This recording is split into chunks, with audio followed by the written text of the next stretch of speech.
Bombshell new audio appears to show a whistleblower privately warned embattled Georgia DA Fani Willis that her top aide was abusing federal funds. Now, in the audio, Willis appears to agree with this whistleblower and say that she'd look into it. Yet a little less than 2 months later, the staffer who raised the concerns was fired. Let's take a listen to that audio. He told everybody in front of Crystal, Deontay, everybody, we're going to get MacBooks, we're going to do that, we're going to get swag, we're going to use it for travel. I said, you cannot do that. It's a very, very specific grant. Took me off. I questioned Junior DA. There's kids in there from out of the county, all this. Took me off Junior DA. I did not want to do it. He made it look as if I wasn't doing what I needed to do because I questioned him. Because I knew for a fact Mr. Cuffey respectfully did not know what he was doing, period. So I respect that is your assessment. It was clear to me that you and Mr. Cuffey were not getting along. And I'm not saying that your assessment is wrong. I want you to really listen to the words I'm saying. Cuffey, and this is my personal opinion, to one woman to another, is dangerous to your administration. Yeah, so the implication here is that this whistleblower came forward about another employee who wanted to misuse grant funds. And after coming forward in that kind of, nervous, heated, excited way that we just heard, she was the one that was ultimately fired. Now, you also did hear Fani Willis say, I know that you guys have been having trouble at work. So this is a snippet of a broader circumstance. Who knows? There's other reasons that people could be fired. Sometimes people are substantively on the right, but there are employment problems that absolutely outstrip the conflict at issue here. Who knows? Absolutely. We should proceed cautiously. This whistleblower who was fired spoke to the Free Beacon, Washington Free Beacon, and provided this audio.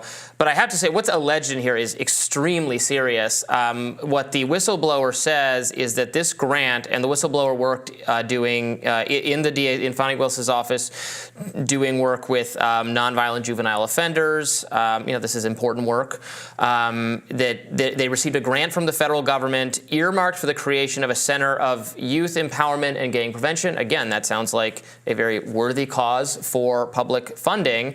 And what she says is this other employee, Michael Cuffey, wanted to use it to purchase swag, computers, and travel to misuse funds for the greater enjoyment of the office. And she went to Fani Willis and said, he can't do that. That's not what it's for. This is exactly what we want. This is what everyone wants. When there's misuse of public funding for government employees to speak up and report it and say something about it. That's what we all want. So good for her for doing that. And Fani Willis there is trying to calm her down. It's clear this was a difficult workplace, that she didn't get along with the person. Fani Willis tries to calm her down, and then we don't know what happens, but she lets her go 2 months later. A very serious accusation that we would need to learn more about. Obviously, we need to hear the other side of the story.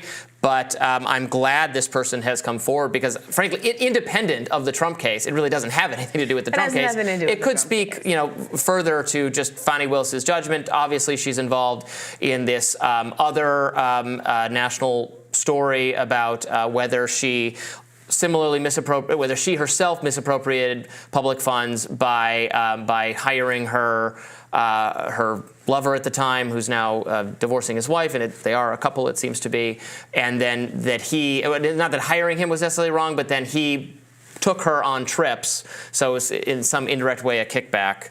And that's all coming out through this Nathan Wade, his divorce action going on. Right. So again, the reason this is a national story at all is because there has been a political effort. That's not a value judgment. I think that's just descriptive. A political effort to undermine the Georgia case against Donald Trump by having increased scrutiny at Fani Willis, and it's dug up now both the allegation that she hired her lover, who was underqualified to do the work and overpaid to do the work in this kind of a kickback scheme, and now also that she may have retaliated against a whistleblower. Again, unsubstantiated at this point. We don't know if the other person that was whistleblown on was also fired. Maybe there was a lot of discord in the office and people had to be fired for interpersonal reasons. We really don't know. But that does seem to be the implication. But in a lot of ways, I don't know. We don't need this story to know that Fani Willis has already demonstrated bad judgment in the context of adjudicating Donald Trump's case. If this is true, in some ways this is worse. It's very bad. The point is that Fani Willis, even if it was just mere optics, there was an interesting write-up in Politico a few days ago, written by Ankush Karadori, and they made the argument that having a relationship isn't illegal, even having a relationship with someone that you're working with, even if it's cheating, they're cheating on their spouse. None of those things are illegal, whatever you think the ethical implications of them are.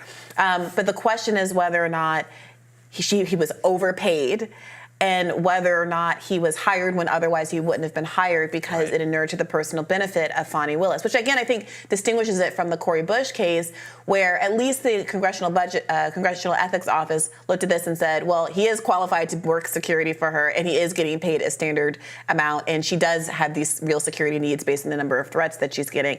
This Fani Willis stuff is different, and the case that this political argument makes is that her worst crime is basically how she's addressed it since the scandal has come out. She hasn't taken on the criticisms head on at all. She's made these vague allusions to the fact that she is being attacked for racial reasons. And this person says, at the end of the day, you just have to address fraud accusations like this quickly and then deal with it. The case can be reassigned to a different prosecutor. There's a lot of political interests the Democrats have in resolving this and moving on. And instead of doing that, she seems to be treading water. She has to make a response filing on February 2nd, as I understand it. And, the article says, well, she's in her rights to wait until then to respond in a more fulsome manner. But in the interim, her reputation is just getting worse and worse. And she's taking down with it the integrity of this important case against Donald Trump.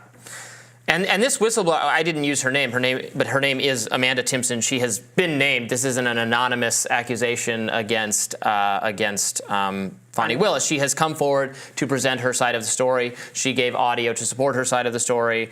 Because I always caution, you can only do so much with people anonymously complaining about the environment in their work. I mean, that's true of whoever the administration is. It gets to be a little like the media loves it, like, oh, insider in X office says everything's dysfunctional, everything's bad, and this person's horrible. Okay, well, if you're not going to say it on the record, if you're not going to put your own credibility at stake, we can only do so much with it. She's come forward, which I think is important in a case like this, and we would like to hear more about the situation. And it doesn't really impact their argument against Trump, but it does look very bad.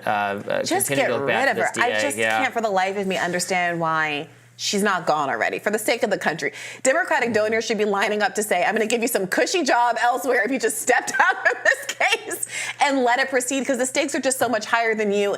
Obviously, she has I shouldn't say that. But the implication is that, she...